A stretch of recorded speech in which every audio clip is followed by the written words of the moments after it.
Hello curious minds, explore with me ఛానల్కి స్వాగతం. మీరు కనుక నా ఛానల్ ఫస్ట్ టైం చూస్తున్నట్లయితే ప్లీజ్ డు సబ్స్క్రైబ్. ఇంట్లో ఉండే వాటితోని ఈజీ అండ్ సింపుల్గా అయిపోయే రెసిపీ ఒకటి చెప్పనా? సున్నుండలండి.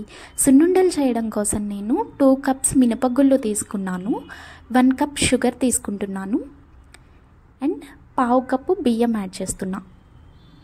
మినపగుళ్ళని ప్యాన్లో వేసి స్టవ్ ఆన్ చేసి మీడియం ఫ్లేమ్ మీద కలర్ చేంజ్ అయ్యేంత వరకు వేయించాలి. కలర్ చేంజ్ అవుతూ ఉన్నప్పుడు బియ్యం యాడ్ చేయాలి.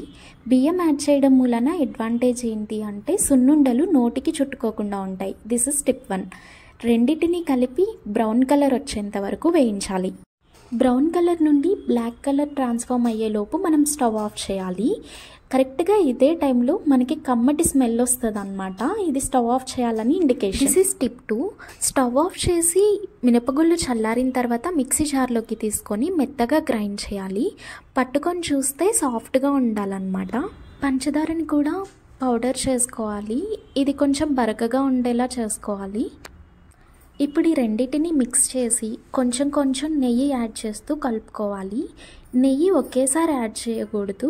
ఉండ అవుతుందో లేదో చెక్ చేసుకుంటూ యాడ్ చేసుకోవాలన్నమాట. ఉండ అవుతుంది అనుకున్నప్పుడు నెయ్యి యాడ్ చేయడం స్టాప్ చేసేసి ఇంకా ఉండలు చుట్టుకోవడం స్టార్ట్ చేయాలన్నమాట. వీడియోలో చూపించిన విధంగా అరచేత్తో ఒత్తుతూ ఉండలు చుట్టుకోవాలి. పిండి మొత్తం ఇలా కొంచెం కొంచెం తీసుకుంటూ round shape and soft look వచ్చేలా చేసి కంటైనర్లో స్టోర్ చేసుకోవడమే. అంతేనండి, సింపుల్, టేస్టీ అండ్ ఈజీ సున్నుండలు రెడీ అయిపోయాయి. ఇంకా తినేయడమే ఆలస్యం.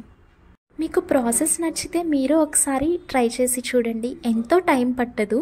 యాక్చువల్లీ నేను తీసుకున్న క్వాంటిటీకి అయితే 30 minutes టైం పట్టింది అంతే. వీడియో నచ్చినట్లయితే లైక్ చేయండి, షేర్ చేయండి. ఫస్ట్ టైం చూస్తున్నట్లయితే సబ్స్క్రైబ్ చేయండి. Thank you for watching.